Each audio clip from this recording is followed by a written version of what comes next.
Lanterne Rouge Cycling Podcast for Stage 13 of the Vuelta España, brought to you by Pillar Performance, the number one company for your micronutrition needs. Lugo. I don't know where it is. It's in the north of Spain, maybe Cantabria, to the Puerto de Ancares, 176 kilometers long, 3,700 meters of climbing. And we have, before the final climb, three categorized climbs. They're pretty easy on highways. They're like 5K 6%, 7Ks 5%, 6.6Ks 5.9%. There's a false flat drag, and then 7.5Ks at 9%. It's whoever decided that was the cutoff point for this climb is a jokester. It's a 5K 12% climb. Okay, 5Ks averaging 12% to Puerto de Ancares. It's not so narrow. It's a decent road, but it's steep as hell for 20 minutes. And do we have any pre-race shenanigans, Benji? I know there's COVID about. Van Aert felt abandoned. Was that last night? I think that was 2 days ago, but in the end, nothing too crazy before today's stage. If I recall correctly, I'm looking at the list. We had Lastra and Berhe not starting today's stage. So that's the list going into it. But I was expecting a 5-footer breakaway because we made that conclusion the last few days. Broe has realized after 11 days of racing, we've seen that happen already, that either they go for controlling the breakaway during the stage, or they go for doing a full lead out on the climb, because they've realized that doing both isn't perfectly manageable, especially because there's so many teams that realize that breakaways have been successful already. So a lot of breakaway riders are going to be trying at the start of a stage. So that's a scenario we're starting with. So I expected a breakaway to win as a consequence of that. And I looked up my Vuelta ticker, and I saw a large breakaway form. First 18 riders, including Wout van Aert, Jay Vine, Marc Soler, so 2 riders from UAE, Hajduk with Asgreen, Groves, Vergalito. Last 2 riders are from Alpecin, Kampenaerts, Monique from Lotto Destiny, Mauro Schmid, Guglielmi and Leberet. Those last 2 are from Arkea Samsic,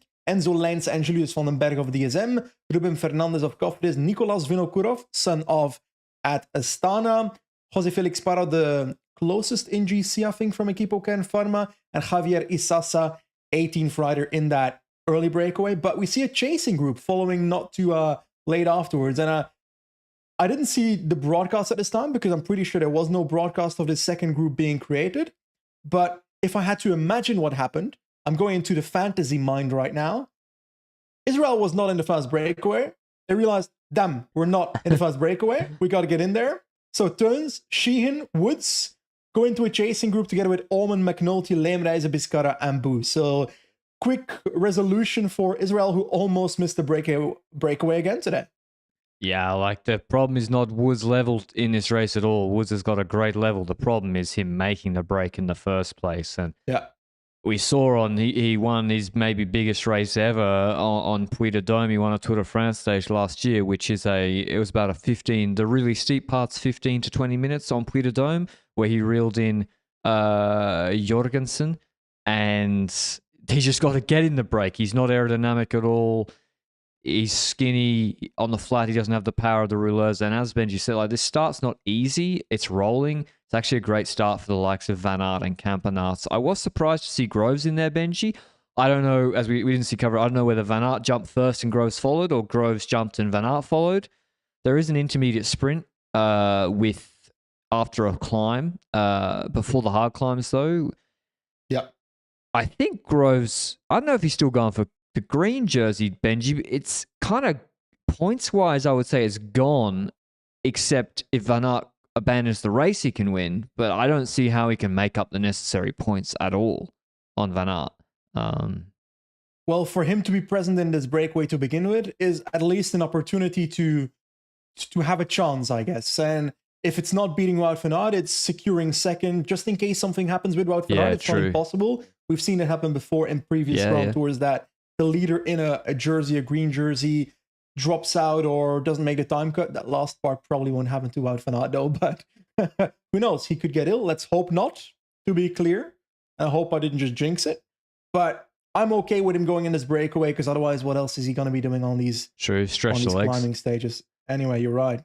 Now, throughout the stage, the majority of the stage, I'm thinking, okay, we've got a large breakaway, 3 UAE riders, pretty damn good climbers on that team. Jane Vine, Soler, McNulty, mainly McNulty and and Jay Vine that I'm truly scared about then. And then I see the rest of the breakaway. I'm like thinking, Wout van Aert can't go to the final climb with the likes of Jay Vine, with the likes of McNulty, with the likes of Michael Woods. They need to anticipate. Same for Kampenaert, same for a lot of these flatter riders, rouleur riders. It's weird to call Wout van Aert a rouleur, but that's kind of what he is. He can climb better than the average rouleur, but he's still a rouleur. So he needs to anticipate before the climb starts. And to be clear, gap's 15 minutes by the time we hit the last 40, 50 kilometers. So Peloton said, I don't care. Decathlon was doing some tempo in the Peloton, and we've seen anticipation move with 46 kilometers to go.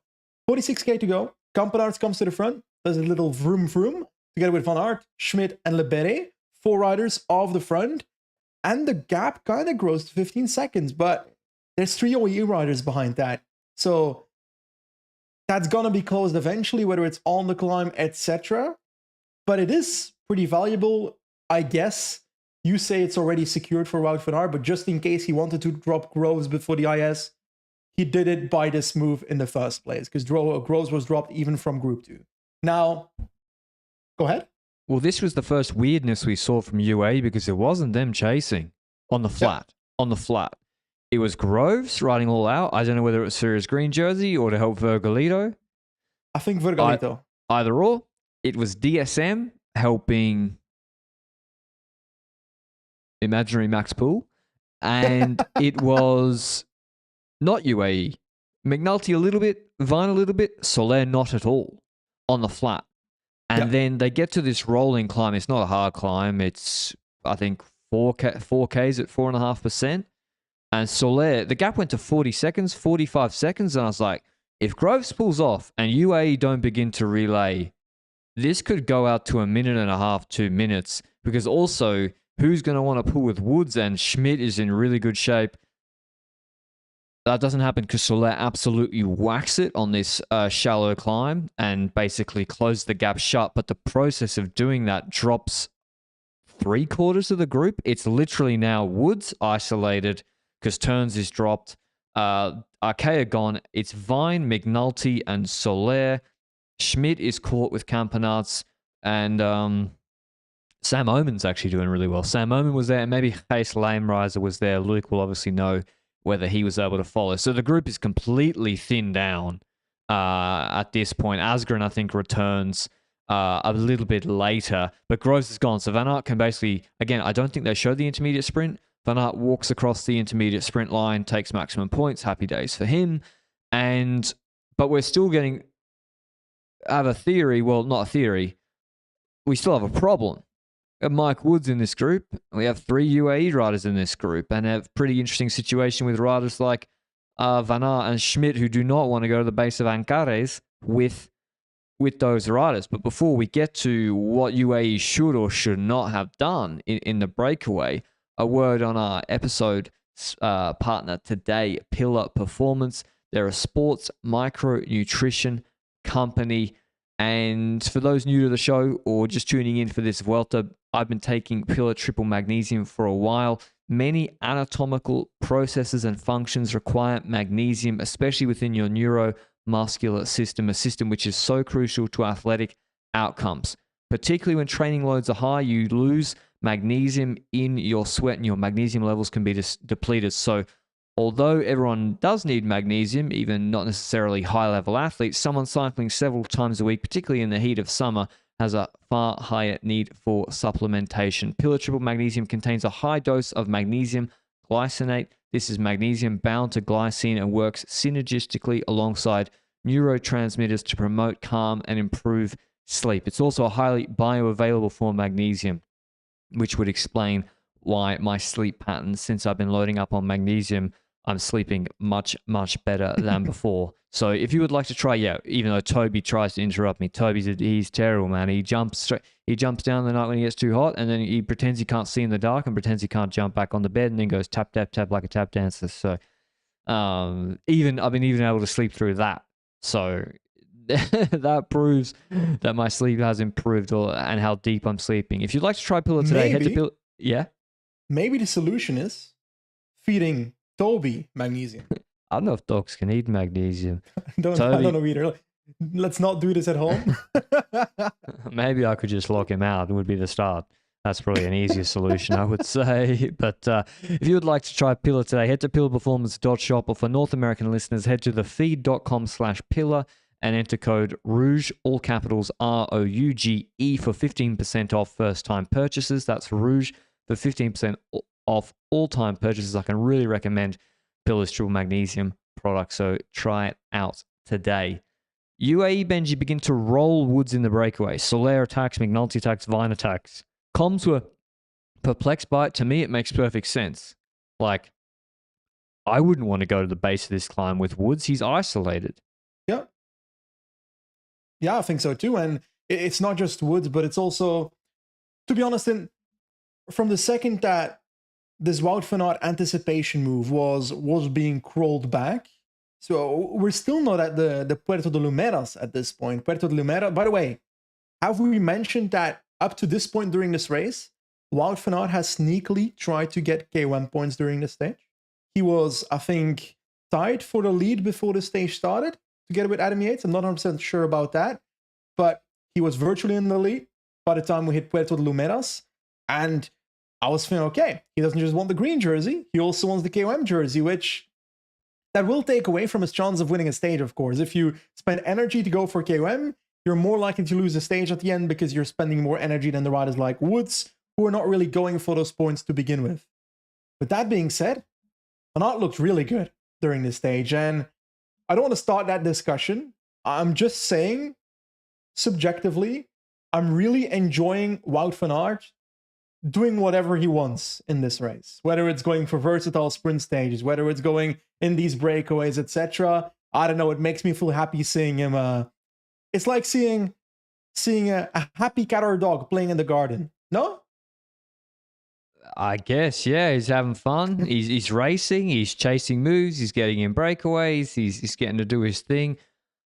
If only me and Jonas Vingegaard wouldn't go for GC, Benji, and wouldn't try to win the Tour de France. Is that the debate you were trying to step around? I'm not starting a discussion here. I don't know what Sports has said, but for the sake of the comment section of this video, let's open that debate. I think it's got nothing to do with that, and I think he's in much better shape. Yeah. He's in the best shape of the year, stage racing wise, and it's fantastic to see, and it looks good for him at Worlds to have a good chance. Of course, Pogacar will be there, but yeah, he's looking very, very good, and climbing better than maybe he did in 23 in the Tour as well. So, but it's still going to be too hard for him this climb. It's 5Ks, 12%. At the end of the day, the laws of physics do apply. Mike Woods is 62 kilos. There's not much you can do. But two things. First of all, while this is going on, we're entering Puerto de Lumeras. We see the peloton, who are 15 minutes behind, and we see Movistar coming to the front. Yes, they didn't control the breakaway to begin with, but I really enjoyed seeing Movistar taking control of the peloton, because that means they're trying something, you know? Like, that means otherwise, what is Lascano, Arcas, whatever, all these riders going to do on today's stage anyway? They're just going to drop on the climbs and won't be able to help Mas on Ankaras anyway. So to be able to put a little bit of attrition on the climbs, you're at least setting a bit of an assist just in case Mas feels as good as the last week to really go for it. And I don't think we can fault their strategy on today's stage by doing that, in my personal opinion. Going back to the front, Puerto de Lumeras starts. Soler is suffering at the start of the climb. We all know what that means, right? He starts counter-attacking, but also McNulty had attacked, Vine had attacked, they did it before the intermediate sprint to work over Woods, which didn't work because Van Aert didn't want anyone taking the intermediate sprint points, so he just covered everything, and Woods got to follow behind a few times. So the reason they were doing that, UA, was to try and work over Mike Woods. It's hard to disagree with it. Maybe the execution of it when Soler was gapped on the descent by McNulty and then they kept relaying to keep Soler behind, that didn't make sense. But still, it's difficult sometimes to do these things perfectly. There's a short descent then off Puerto de Lumeras before Ancares, and there's a crash. McNulty slides out in a corner. He's about middle of the breakaway. Van Aert had sprinted for the KOM points and then stopped, and actually Vine had cracked off his wheel just a little bit before. Vine sees McNulty, can't avoid him. He goes down, he brakes, he stays on the road. McNulty slides underneath the barriers It's just basically a small guardrail. Slides underneath. Thankfully, it's not a steep drop, I would say. Yeah. It's not a steep drop, but still he's going off at 70, 80 k's an hour into some undergrowth, some rocks, some whatever. It wasn't a particularly dangerous corner, I would say. The peloton went through unscathed. It was a very high-speed corner, but you make a mistake at those speeds, and actually when the crash happened, it was nice to see when that crash happened that we saw McNulty get up, first of all, to see that he's relatively okay, but also to see that a proper concussion test was being dealt out for McNulty in that moment. It looked like they were really... That was the longest stop I had seen of a rider, no? Yeah, and they, it made sense to do it because he's out of the race for the breakaway. Yeah. He's not in GC. He's not going to be out of the time limit. You can make sure he's okay. Vine set off pretty quickly, which is good to see, but they're out of the stage.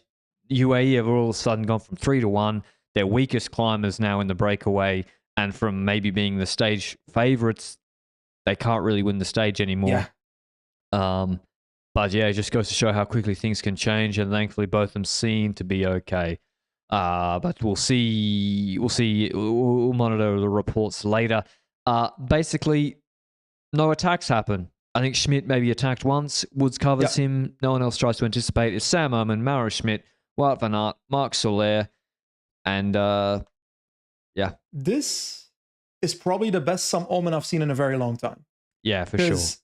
I swear he had been invisible for the last year and a half, maybe at Visma, outside of that one lead out he did on Hazalanas for Roglic that kind of went wrong, that we've spoken about a few times in this Vuelta. And to see him back at this level is nice to see. And we've got a group here like Woods, Wout van Aert, Soler, Schmidt, Allman. If you look at their peak performances of every single rider in this group, on paper, Michael Woods destroys everybody in this group if he's in form. And we've seen him being unable to get in breakaways. You mentioned it at the start of this podcast. That doesn't necessarily say that he's got a bad level. We didn't know that yet. So I was honestly waiting to see whether Michael Woods would indeed be the rider here that could destroy everybody. We see the steep section starting. 5 to 6 kilometers to go on the climb. Steep gradients incoming. Mauro Schmidt is the one that really launches it. Immediately, we see at the back, Soler and Wout van Aert in trouble. When I saw Wout van Aert there, I think it's over for him. Like he's got his green jersey points, he's got his polka dot points, he's going to be wearing the polka dot jersey by after today's stage in the coming stages. So that's booked up. Soler, you never know. He could still crawl back a little bit. But at the front, we also saw that Woods was following Schmidt. Allman got in trouble, and they really kept going, Schmidt and Woods. And it didn't take long before one of the front two riders got separation for a stage victory, huh? Mike Woods goes clear. He was a stage favorite, particularly when they got to the base of Ancares. And once he has that gap, he's just riding his own tempo out of the saddle most of the time, as you'd expect. So, yeah, Woods super impressive. They've been trying to get him in the breakaway. They wanted him in the break yesterday. They wanted him in the break. I think the breakaway's won 5 days in a row, just about. I don't know.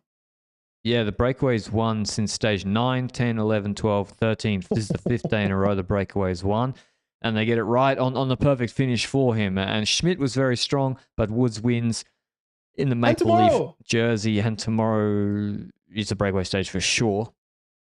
Schmidt behind Woods, only 45 seconds, which I actually think is a pretty good performance. Schmidt's in the best shape he's looked so far on Jayco. Soler comes back 111. Omen 125. Van Aert 256 parks it. Gijs Lijnracer, then Para, Biscara, Vergelito, Laber running out the top 10. Vine finishes not too far back, but on 708, but and some McNulty on 817. So they rode at like a decent pace on the climb. So like they clearly weren't like getting on and off, at least from what I could see. But back to the GC group. Ooh, before we continue, Michael Woods for a second. I feel like, yes, we've seen him struggling getting into the breakaways, but then when he gets in it, and we got this finish, this Puerto Ancaras finish, it's hard to compare, but it's kind of similar, somewhat, to Puimari, where he's got those steep gradients for multiple kilometers in a row. He's just deadly on those kind of climbs, and I gotta love that Canadian jersey, by the way, definitely. But it's nice to see Israel get a stage win out of this race on the one day that they do. make that breakaway, because that's the team they brought to this race, breakaway riders. And I gotta be honest, Bennett dropped pretty early today in the GC group, which we're gonna jump into. Like, it's good to see them get that out of this race. But like you say, going to the GC group, Movistar was still pacing on the Puerto Lumeras, the second last climb. Quintana was actually pacing for the team there. But when this last climb started, Puerto Ancaras, Mas was completely isolated. I gotta be honest, I don't actually mind that, because reality is, Red Bull Bora took over immediately afterwards. So it's basically, if Mas is feeling good, then he didn't need a team after this, because another team is doing that. Yeah, exactly. Like, and also Rubio's useless. Yes. I don't know if he's sick. I mean, he might be sick, he might be over raced, but he's not able to. This is his sort of climb and he can help, but he's not able to. And we get to the base of Ancares. It looks like they've put a decent pace. The gap has come down actually quite a lot. And Bora begin. Roglic, we see him get on the radio. Bora do a massive lead out. Ruja Adria has really come good in the cooler conditions this week. He was way, way better. I think he must have been suffering in the heat last week. He does a super pull already. It's dropping like Ruja Adria was dropping, I don't know, second tier climbers, let's say. And then Danny Martinez begins to pull and he drops everybody. He drops Yates. He drops O'Connor. I think the pull of Martinez drops O'Connor. Yep. He has Vlasov dropped, who didn't pull. And yeah, Martinez just shreds this group.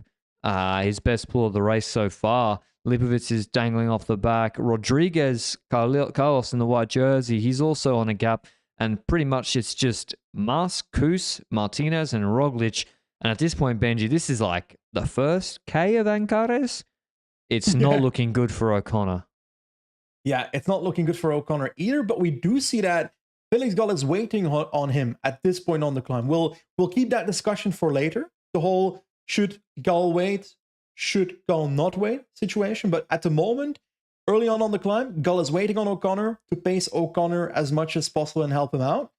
But O'Connor is losing ground. There's so many riders in between as well. By the way, Kian Uiterbroeks was very late to drop as well, was looking pretty damn good today actually compared to the rest of the Vuelta. Still not the level you'd hope for him to see in a Grand Tour, but he was much better than previous days. And looking at it, I gotta be honest, it's hard to see where everybody is because the TV director at this Vuelta has been abysmal. Even though the breakaway action was already done for, it still was difficult to figure out who was in which position. But when I saw the front and I saw Martinez, Roglic, Mas, and then it goes to Roglic, Mas, there is one certainty in my head, and that is that Sepkus is on a ticking time bomb. Like, when he decides to follow the best riders on the road in GC, there's a chance that he's having diamonds in the legs. No, but most of the time, okay, go ahead. Well, no, it's just like we've seen it. Did this in Catalunya 2021, following Yates and Valverde on Valter, I think, or Pordenay. Yeah. He did it on Jabel feed following Yates. He's done it this race. Like, at a certain point, he has to just accept that he has to ride his pace, and also because he's not fighting for the jersey. So if he's trying to move from 13th to 8th, then it doesn't matter if you get dropped early by Roglic doing his super acceleration. And you see Carlos Rodriguez do the opposite strategy. Rodriguez doesn't follow any surge and just completely rides his own pace. It's a 5K 12% climb. And basically, he's going to try to do this at threshold. And we see those two strategies, oppose each other, and one is more successful than the other. Whereas, and Kuss is dropped. Lander's in the middle. He doesn't get across to Roglic and Mas. And then Mas is sitting there with Roglic for a long time. Sitting there with Roglic. Roglic is spinning it up. He's looking really good. The gap to O'Connor quickly goes out to 50 seconds. Camera cuts back, and we see that Mas has been dropped. And when you get dropped on a climb like this, that means you've gone over your limit. And he completely explodes like Kuss does and starts to slip and slide with actually Lander getting across to Asgren. Asgren had been in the breakaway and was like waiting on the road, trying to stay upright as a satellite rider. He starts to pull Lander for a bit. Schielmo's is really strong. He and Carlos Rodriguez are working well. And Carlos Rodriguez, he's just mowing down people. He's going past Kuss. He goes past Carapaz. He goes past Lipovic. He goes past Gaudu, or maybe Gaudu was with him. Schielmo's drops him at the end. And Landa just finishes ahead of them.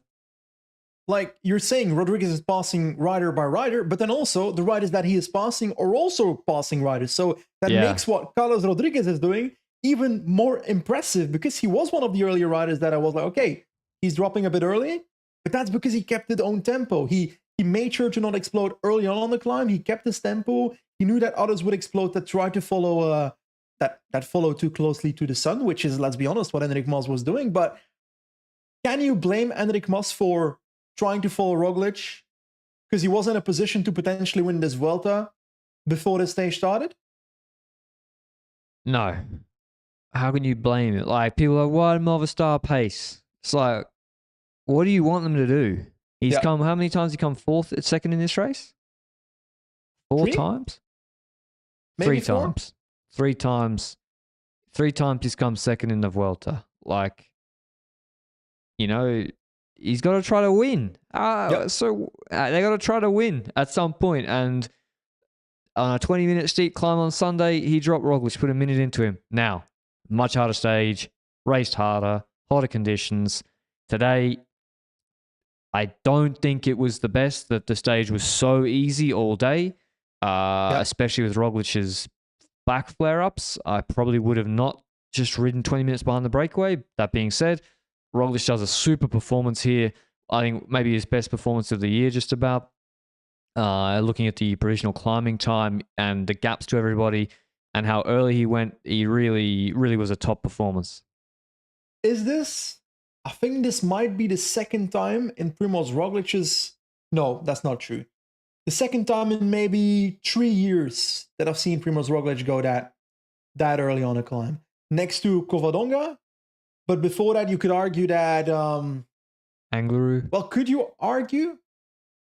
Well, Angliru, he wasn't solo, right? True. Bingo was in as well. But true. It was his own team, so maybe that's a bit of a non-issue. But I was more thinking, okay, Corralo's getting dropped by Lopez, but dropping Pogacar, do we count that as solo? Because Lopez wasn't really... Nah, it's not like this. Okay. It's like Ramon Teru as well. Like, Lopez still dropped him, you know? True.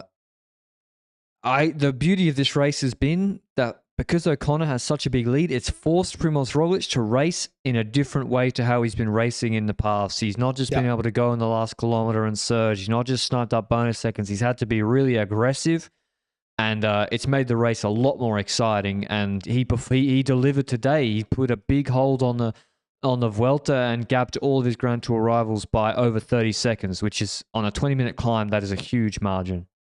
For sure, and that brings it in GC too. Well, O'Connor is losing quite a bit of time today. We've made that clear already. He finishes on 12:49 while Roglic finishes on 10:54. So that's a 1 minute and 55 second loss towards Primož Roglic. In GC, that brings the difference down to 1:21 that Roglic is behind to O'Connor. Talking about that difference, yes, up to this point, the fact that O'Connor was 5 minutes ahead led Roglic to have to go earlier on climbs.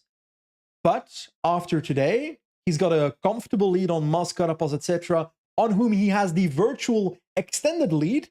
Because you need to keep in mind that in the time trial, he's going to take time on all these riders as well on top of that. So let's say his lead in reality is more like 2:10, 2:20 maybe, with that time trial in mind. On those other riders, that's very comfortable.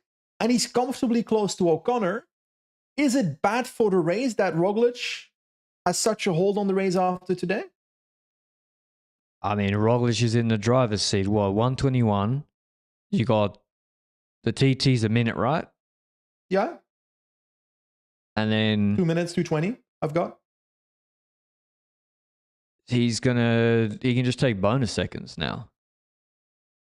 Like, he doesn't even need to attack again. Yeah. I think so too. Because I mean, based on today, O'Connor, that's not what I would do, but yeah. Based on today, O'Connor will undoubtedly drop on multiple mountain stages coming up. And Negro is super hard. That brings us to the next discussion. At the start of the climb, Felix Gall is waiting on Ben O'Connor. Halfway the climb, roughly, he leaves O'Connor behind, and he goes riding on his own, and he actually gains 50 seconds on O'Connor, which shows that he could have climbed quite a lot better today. They fucked up completely. First of all, in my opinion, I don't think he should have waited in the first place, because we had this discussion a few days ago already that the last time O'Connor dropped, it was already clear to me that Gall should ride his own GC while O'Connor tries to survive for the red jersey. But you can't go halfway. Also, because Gall looks like, at times, he's looked like a top 3 climber in this race. I think Felix Gall on the steep climbs, top 3 climber in this race. Has Alanis. And so that's why I was like, you have to try to, especially, I can't remember what stage recap it was, Benji. Maybe stage, what was the stage where O'Connor really lost more time than he should? I think stage 8, where Roglic won. I think after that stage, I was like, Decathlon need to accept that if they play this straight up, they will lose.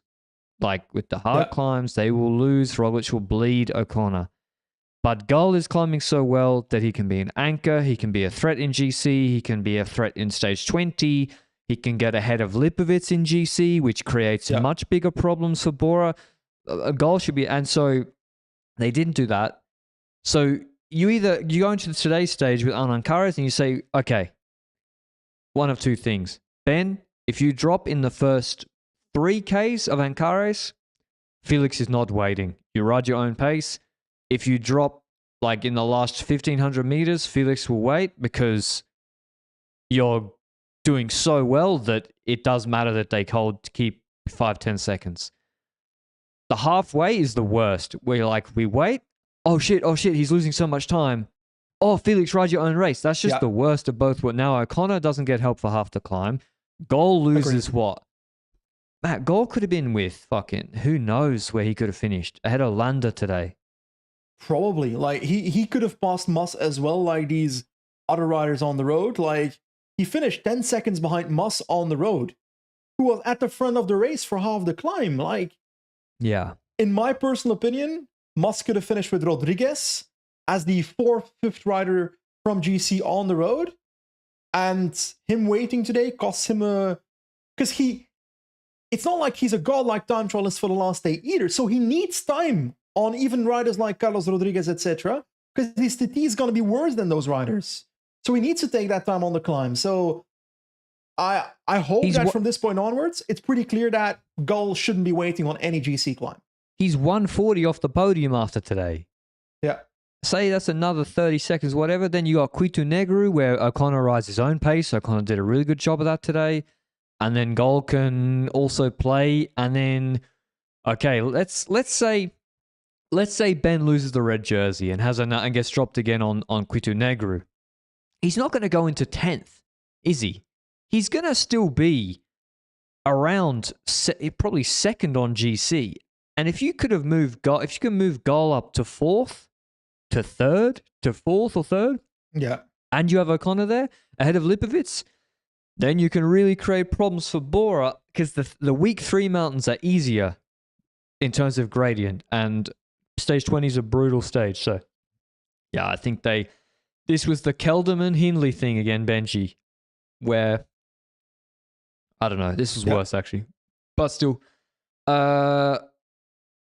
Roglic, super performance. And so same for Schkelmoser and Gudu, actually. In terms of GC, O'Connor, 121 ahead of Roglic, 301 ahead of Mas. So Mas, I'm afraid after today, sometimes I hope things happen and try to wish them into existence. But unfortunately for Enrique Mas, it was just a step too far today.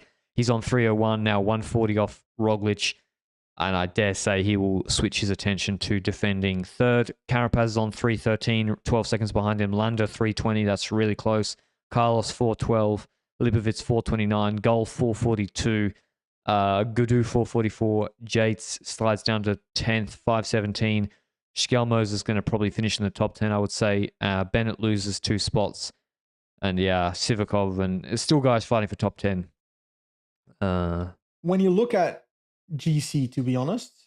When you look at the GC, like the 121 that Roglic has on O'Connor, the gap from third to fifth, Mas, Carapaz, Landa, 301, 313, 320, that's 19 seconds. So I think Mas shouldn't only be thinking about defending third, he should also be thinking about first passing O'Connor in the process of the next 2 weeks, because then you're defending second against Carapaz and Landa and more likely to get a podium out of this race. But I reckon O'Connor will drop out of the podium automatically based on the last few mountain stages we've seen with him. Carapaz, Landa, and Mas, all three have chances to podium this race still. Like, even Rodriguez, looking at how he rode today, if anyone makes a mistake in front, if anyone has a bad day in front of him, he can move up into the top 5, he can move up into the top 3. I would say it's actually unlikely that O'Connor top 5 this race based on what I've seen today. It depends how hard Quito Negro, Covadonga, and Moncalvillo are ridden, which are steep mountaintop finishes. Roglic can be a little bit less aggressive now. He doesn't need to go at the base of these climbs anymore. True. He can just take a 20 seconds here plus bonies and then do that 3 times. And with the TT, he will should win the race. But maybe they want to increase his gap. But certainly, I do think after today, Roglic showed that he is the best rider in this race. It was a perfect stage for him. 20 minutes watt per kilo test after an really easy race before. And yeah, I've seen this script before. 3 Spaniards and Carapaz, they will all focus on the podium, and I'll see what Decathlon do on Quito Negro, whether they let Gol ride his own race from the start. I think with it being so steep, I would let O'Connor pace himself and try and... The only way to finish on the podium for Decathlon, I would say, is they got to have a 2-liter strategy going into week 3, and they got to bring Gol into it. Particularly getting him ahead of Lipovic is very, very important. In the white jersey, that battle is fierce. Rodriguez only 17 seconds ahead of Lipovic. Today he finished very close, 11 seconds ahead of him. So those two are very close in level. Lipovic has been really strong today. Like, I saw him crawling past people in a similar fashion as Rodriguez. That was really impressive, and I'm looking forward to see not just what Lipovic does in this Vuelta at this point, but in the future years, because like top 10ing this Vuelta, that'd be a pretty damn good result by Lipovic, to be honest. Like, I vividly remember, was it Tour of the Alps the first year that we saw him when he rode for, was it Tirol in 2021, 2022, something like that, where we started noticing Lipovic existing, and then it turned out that he had a biathlon history or something, and then he went to Broe because they tested him, and then eventually we saw him having a bit of an off year before this year when he started performing strong to the point that we're like, okay, this guy is actually a GC rider for this team now. So, dude, it's also obvious that they're still playing both, eh? Lipovic is not doing lead-outs for Roglic in this race. No, he's riding his own GC. And right now, based on how GC is looking right now, it's okay to do that, considering Roglic for GC is looking good and Lipovic is still in contention for the white jersey. But when it comes down to it, it needs to be in Lipovic's head from the team side. If Roglic is in trouble, Lipovic needs to help out Roglic. That needs to be clear. But that's why stage 20 is really interesting. Yeah. Because the reason you keep why do you keep Lipovic in GC? Well, for his right now for his white jersey. I would say for tactical why would Primož Roglic give 2 shits about Florian Lipovic's white jersey? I don't think it's Primož Roglic giving a shit. I think it's Bora wanting the white jersey with Lipovic. Okay. But it helps tactically, that's for sure. In theory. Okay. On stage 20, when someone jumps when Felix Gol tries to jump, if Lipovic is ahead of him on GC, you can say we're covered, we don't have to chase, we have Lipovic there. It helps tactically, but we can see that backfire, and Roglic will just not be comfortable with that situation. Exactly, because we saw it backfire already with O'Connor in the breakaway with Lipovic, and Lipovic let O'Connor go and probably wasn't good enough to follow that O'Connor that day either, but it can backfire, and He said he was. He said if he just was reacted, he would have. It would have been different. Okay. Well, then it's stupid not to react. But it was his one job in the breakaway. Yeah, 5 minutes different. I don't think so, buddy. Anyway, I don't think Roglic will be comfortable with that situation anymore in the third week. But overall, a good race. I have my little fear of hopefully Roglic being so comfortably in a prime situation to get his fourth Vuelta. Hopefully that doesn't take away from the entertainment in the coming days, because that could lead to a more defensive racing. But who knows? This Vuelta has given plot twists behind every corner, so maybe another one is coming. Yeah, certainly. It does look a bit more settled now, but still, there's one man in the red jersey, and it's not Primož Roglic yet, so it's not over. And maybe Decathlon, they got to regroup. Stage 14 from Villafranco del Bierzo to Villablino, 200 Ks, very long stage, including some strange climbs. It's not actually that mountainous. It's like a few hills, actually, and then they do a 23K, 4.5% climb.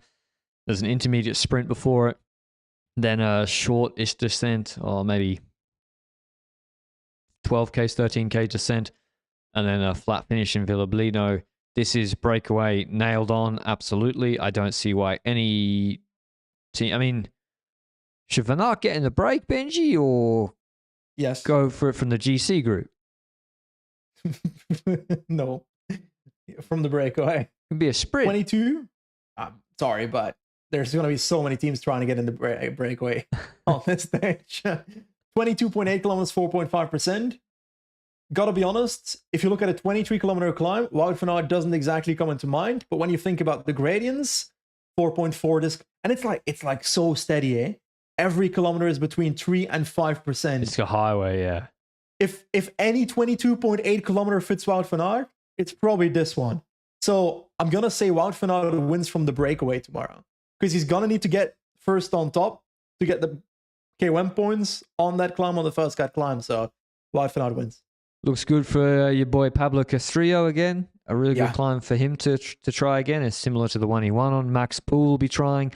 The problem for them, for someone like Poole, is it doesn't finish on the flat, on the uphill. So you got to be able to descend. Maybe you got to be able to sprint in a small group. Alpecin are going to go for Quinten Hermans, I would say. Israel will go for... It's not good for Woods No. at all. Schmidt will be, and Zana will be in there. Harold Tejada will be in. Yeah, it's a good, and Schmidt's also quite quick in a small group. Stefan Kung and Pacher. This is a good climb for Stefan Kung. It's a good climb for Darren Rafferty. Frigo, and Dylan Toons. It's a nice climb for. So yeah, it should be a breakaway. Carlos Verona, all the boys, and who did I pick? I'm going to go with Schmidt. I'm going to go with Wout van Aert. I also think Victor Lafay should get a chance. Okay. He looked all right. I don't expect that to happen, though. No. Okay, that's the Vuelta tomorrow, so it should be another breakaway and should not be GC action. Maybe Max Soler wins with an attack. In today's Renewey Tour stage, we had another sprint. The coverage cut out with 3Ks to go, even though it's a World Tour race in a pretty heavily populated area. And Jonathan Milan ended up winning the sprint. MVDP gave him the perfect lead out. And I think, Alpecin kind of stuffed it up really with not only MVDP giving a long lead out to Milan with Philipsen then behind Milan, but also MVDP swinging off instead of so wildly, instead of just drifting back in a straight line. Also stuffed up his own lead-up man when also Philipsen should have gone to the right following Milan. So Milan wins comfortably again. He's won how many races? He's won in August 5 races. That's pretty good. Pretty good. But that's pretty good. About the specific race that we had, if we look at the Bingo Bongo terrain, we look at the sprints both sprints are similar scenarios. Milan takes Van der Poel's wheel away from Philipsen. Van der Poel fucked it up. Van der Poel gives a proper lead out. Last time, Van der Poel did a proper lead out, but it was still a bit early for Milan to launch. today, Van der Poel gives a perfect lead out, and Milan gets a perfect lead out from Van der Poel, which Milan is the best sprinter in the world right now. Philipsen ain't going to beat Milan in these last 200 meters if he gets the perfect lead out from Philipsen's lead out to begin with. So I think Mathieu van der Poel, it's easier to say than to do, but Mathieu van der Poel should try to be aware about the fact that Milan is on his wheel. And if he's aware of that, then stop his lead out early, whether it's 250 meters, 275, 300. If you force Milan to make the decision to launch early, jump. He's most likely to jump because he trusts that. It's a chance he still beats Philipsen, but you're giving Philipsen a better chance to begin with. Yeah, Philipsen, he seemed to lack confidence a little bit. He picked the wrong side. He didn't follow Milan. I don't know. Yeah. Milan's matters, the best in the world. Milan is the best. If you were the best last year, Philipsen, I can imagine it's hard that an Italian Marcel Kittel pops up and smashes you. Man. I can't believe Trek signed Milan. You are devastated by it. I remember Crow Race. What was it? Crow Race 22 is the day. It was when Vingegaard went. He won the first 2 sprints, and then there was what stage was it? There was an uphill finish to Primosten, and it was pretty hard, and only Mohoric and co went, and he attacked them. And I was like, who the fuck is this? He's 85 kilograms. And then we get to the year after. What was it? Alula Tour, where Milan is being used as a lead out for Dusan Rajovic. This guy was leading out Rajovic last season. Dusan Rajovic. Milan. It's not long ago. Yeah. The first time I heard Jonathan Milan's name was when he pushed that rider out of the way in the middle of the peloton and got destroyed for it. Yeah. UAE Tour 3 years ago, maybe? I mean, man, I got 2 theories of cycling, Benji. It's okay, small man who go fast on flat, good climber, Remco. Big man who go fast on hill, strong. So I saw Milan climbing on hill. I'm he's good. You don't need your fucking power data. Just be big man go fast uphill. He's good. Who's the next Milan? When it comes to the look, Niklas Behrens look similar in shape. No. But I don't think he's the same Milan's rider. 5-second power, 10-second power. I'm sorry,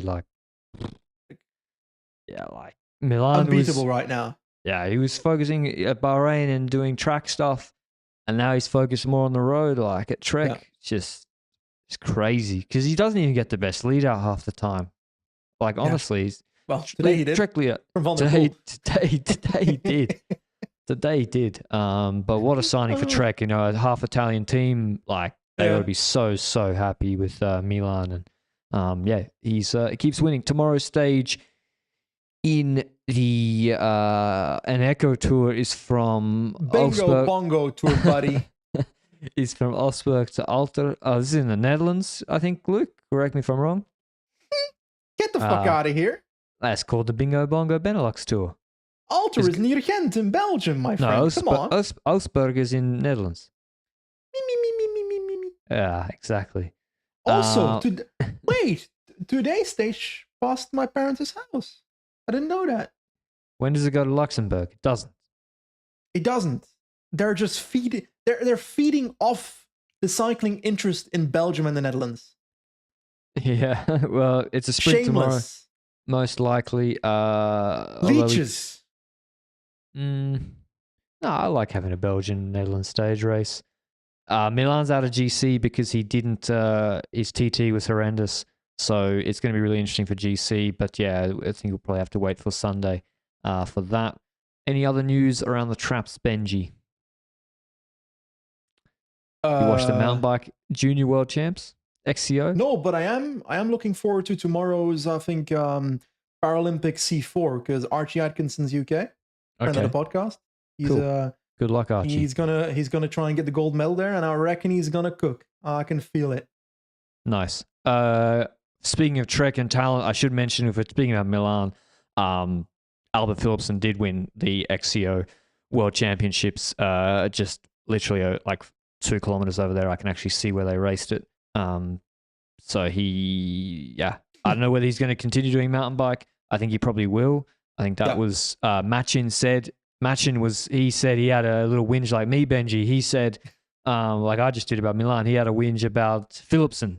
I'm not sure if you read it in an article in maybe Albert, that is. Yeah, Albert Withen Philipsen. They let Jasper go. He said Albert Philipsen turned UAE down because he wanted to focus on multiple disciplines, being mountain bike and the cyclocross, and Trek could support that. And well, indeed, he wins by 2 minutes the World Championships Juniors on a very hilly course. Not an easy course in Palarin Sal. In the junior women, Victoria Chladnova, Slovakian, won. She is probably one of the top 3 prospects, I would say, in the women's juniors, alongside Celia Géry and Kat Ferguson. And Ferguson's got a contract, right? Chladnova? Yeah. Mate, they're 17-year-old women riders under contract in the junior year. You should have just said yes instead of ridiculing me for asking a stupid question. What you mean is what Benji meant is like she doesn't have a Jerry's announced to FDJ, and Kat Ferguson's contracted to Movistar indefinitely. It's got to be a World Tour team, right? Yeah. Has to be. So really exciting times. And do you think, I was discussing this, do you think the women, Benji, are going to start progressing quicker? So like the men, 2019 was like the division, 2019, the young guys started winning. Bernal, Pogačar, Remco, 22 to 21 to 25-year-old guys start to dominate. The women's, it was AVV Van der Breggen, then Vollering's like late 20s. Shirin Van Anrooy already good this year in the classics. I think we're going to start seeing in the next 2-3 years 22 and 23-year-olds up the top. I think so too, but I think we also can't forget that in 2020, what is that? 5 years ago, Vollering was 22 and was already top 10 in RVV, etc. So I feel like we're already one step towards that, but we're going to see that more expanded across, because we're going to have more development teams. We're going to have more World Tour teams that eventually invest into pipelines, development pipelines for these riders. The likes of Bauernfeind already doing performances at their age, Niedermayer, etc.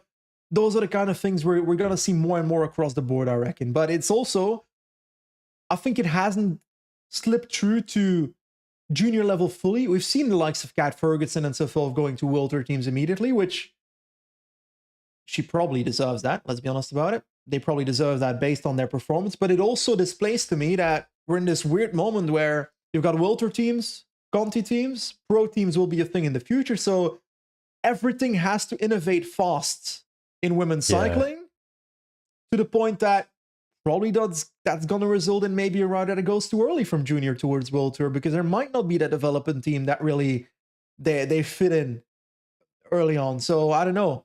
It's happening already. It's happening already. Like look at Little Trek, for example. They bring in the Holmgren sisters, so they use half their team, Little Trek, with the Holmgren sisters, Fleur Wilson Moores, Haffenden.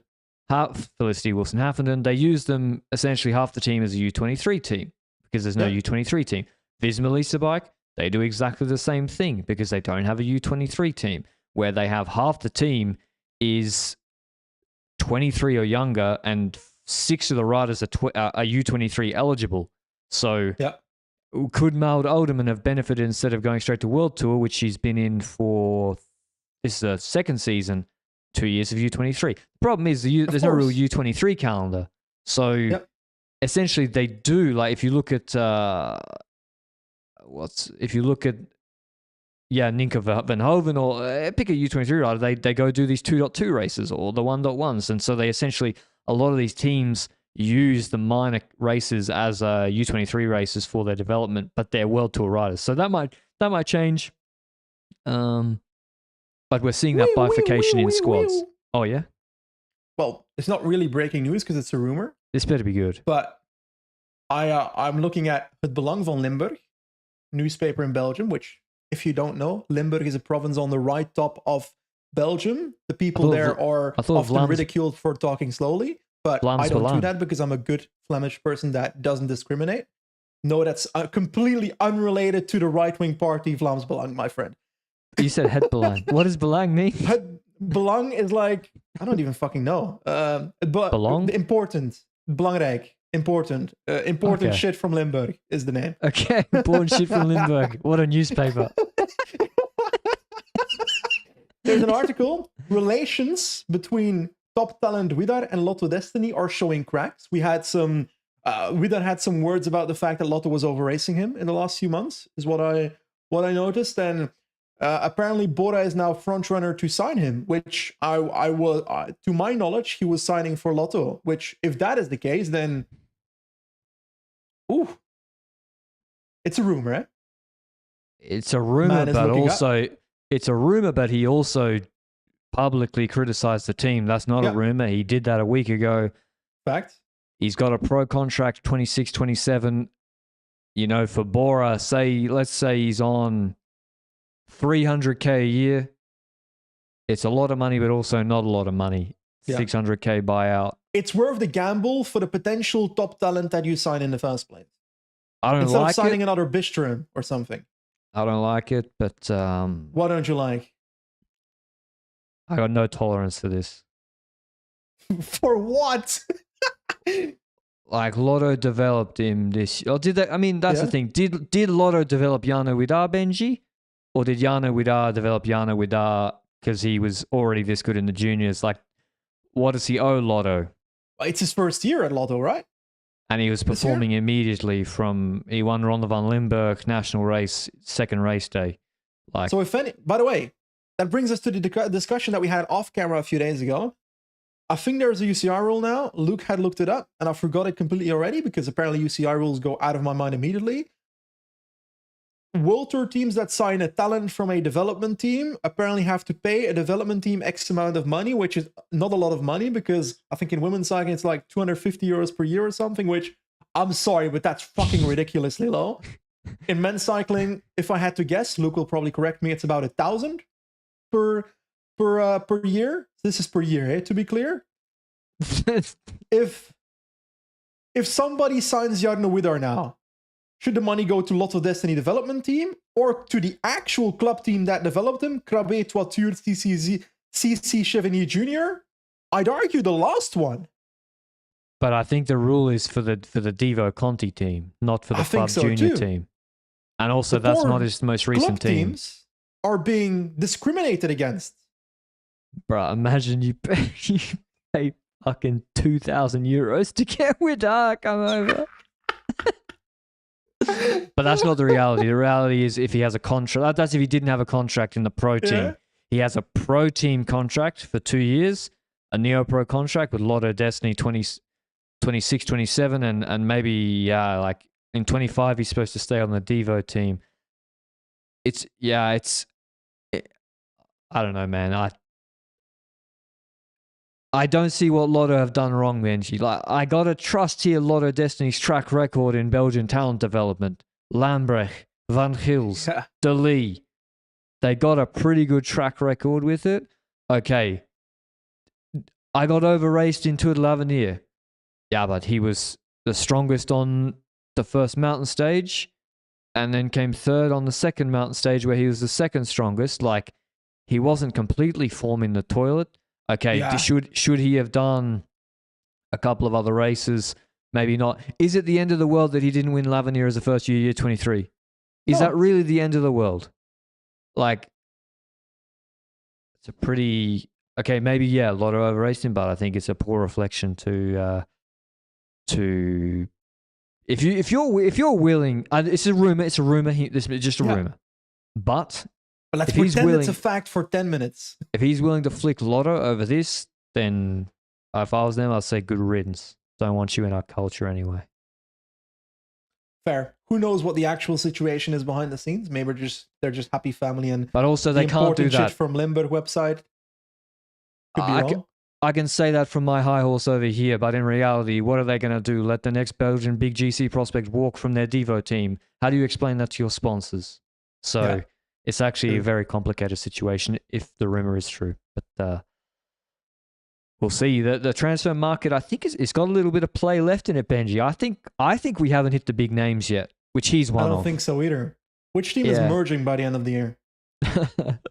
LRCP and...